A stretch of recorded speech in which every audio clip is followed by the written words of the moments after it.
Thousands of ethnic Tatars have fled Crimea following Russia's annexation of the Black Sea Peninsula. Authorities in Lviv, western Ukraine, confirmed that over 1,000 had arrived in their area alone. The refugees, many of them women and children, took just a few essentials before fleeing from Crimea.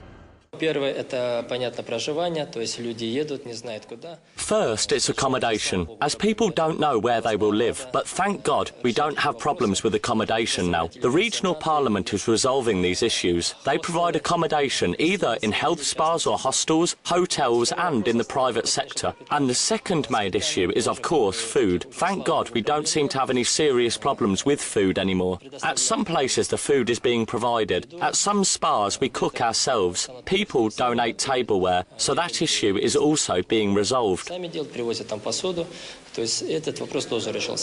Tatars resided in Crimea prior to the territory being incorporated into the Soviet Union. During the reign of tyrant Joseph Stalin, the Tatars were purged from Crimea. Many of them returned following the collapse of the Soviet Union, but now there are fears that Vladimir Putin will ethnically cleanse the peninsula once again.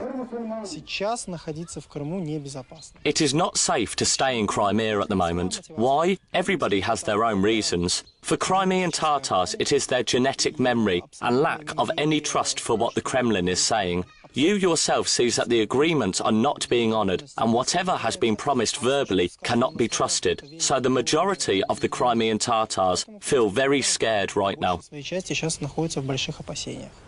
At least 250,000 Tatars reside in Crimea, making up around 12% of the local population. The Tatars boycotted the recent discredited referendum held under the barrel of a Russian Kalashnikov and are considering holding their own referendum about whether to be part of Russia or Ukraine.